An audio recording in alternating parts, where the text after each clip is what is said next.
Well, hello again. Well, I'm here on the side of a mountain called Ixtacihuatl. I have a great view of the mountain Popocatépetl, which is a volcano. There's some steam coming from the caldera. Taking a few moments, and some conversation happened.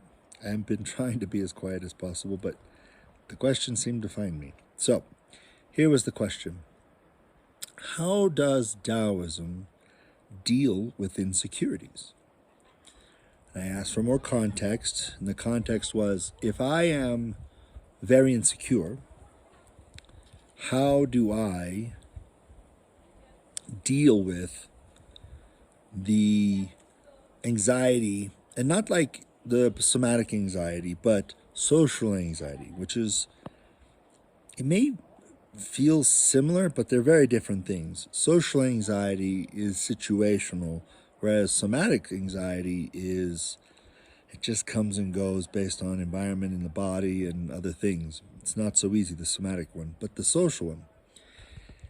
And so I said, well, to have social anxiety is to have an idea that you know what this social context, so quote unquote, demands of you, or how you should behave, or how things should be. And that just went over everyone's head, so I broke it down like this. You were born to be where you were born. That's never existed. It will never exist again. It is literally the one and only time in all of the existence of creation that there will be a you, which means there's no template, there's no precedent, there's nothing. There's just you. That's all. And what comprises you is as varied as a forest or the ocean, because you have so many aspects. You have a pettiness, you have jealousy, you have complete magnanimous beneficence. You have so many things. But none of them are you. They're just attributes. Just like the heat and the light, the electromagnetic waves are not the sun, they're just byproducts of the sun. The sun itself really can't be broken down because it's a ball of plasma, but it's also hundreds of millions, if not billions, of nuclear explosions every second. So is it the nuclear fusion? Is it the plasma? Like, what makes the sun the sun? That's just, these are very deep questions, but you can apply them to you. What makes you you?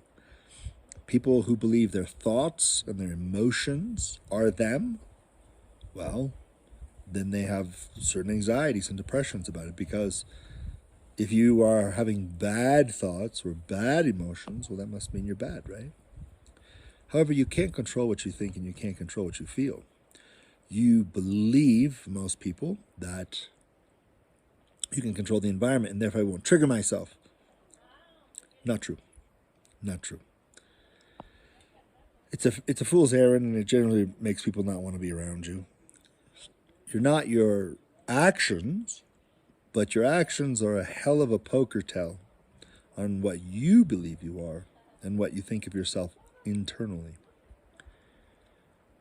But social insecurity comes from the fact that there is a belief that there is an outside objective standard of what is enough.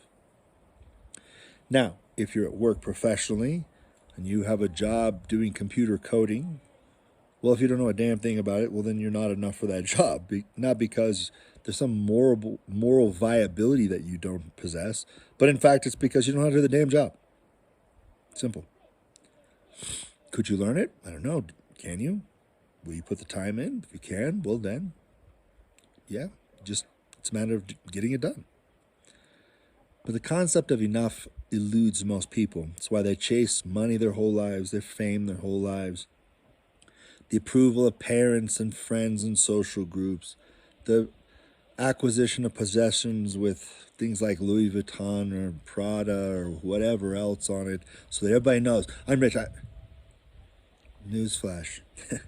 If you got to wear that stuff that have a label on it to show everybody your social status, everybody knows you don't have one. Because people with real social status, they don't have to do it. They have social status. Whenever you tell somebody, I am this, everybody knows you're not. Because you wouldn't have to tell somebody if you were, right? So, insecurity comes of a belief in a should versus what is.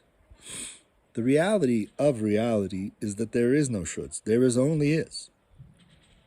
I'm sitting out here in a t-shirt in 80-degree weather in December in the shadow of an active volcano that if it blows, well, pretty much everybody's gone.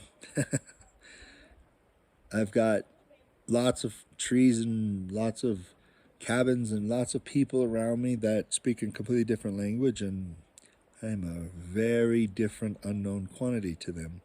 And while they're very welcoming, very warm, very loving people, I still stick out like a sore thumb, and nobody knows what to do with me. I could be very insecure about this, except for the fact that I am what I am. The Taoist immortal Popeye, I believe, once says, I am what I am, and that's all I am. Because that's all you can be. The question is what will you be today? Not who can you be today, but what will you be? Because my master told me a lot growing up. Nothing exists. All things are becoming. So what you were 5 years ago is not what you are today, not what you'll be 5 years from now. So if you're constantly chasing enough, if you're constantly insecure of the ground that you're standing on, you will always be. Simply because you haven't understood that the ground is moving and so are you. Every moment that you exist is enough. It has to be. Or else how does it get to the next one? Even if you've done horrific things, you've had a major drug problem, you've been highly promiscuous, it doesn't matter. Those were then. What choice do you choose now? The story you put to things oftentimes is the usual cause to insecurity. I was raised by a single mom. My father left, so I'm not worthy of love, of from masculinity, so therefore, but is that true? If I brought any child to you and asked you, look at this child, his father left him, tell him to his face he's not enough, tell him to his face that he's worthless, you would balk, you would absolutely be horrified and be like, oh, why would you say that? The answer is why would you say it to yourself on any of subjects, regardless of what the story is?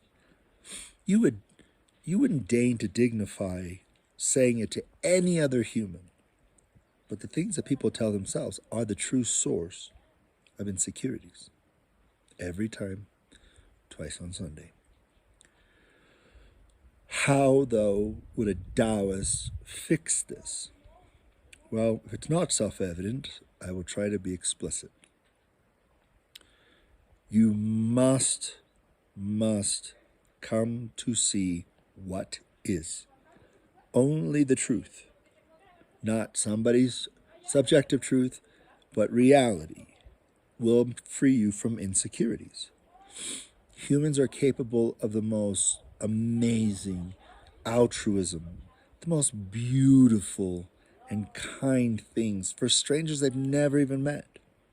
Simultaneously, every horrifying thing you can imagine that's ever happened on this planet usually is done at the hands of a human being. And it's a spectrum. Every person alive is capable of it. The only reason why you haven't done the horrifying things on one spectrum or the altruistic on the other end is because the environment that you have been in has not determined you, but it has formed you and shaped you, just like the Grand Canyon was formed by a glacier all those years ago. But it doesn't define it.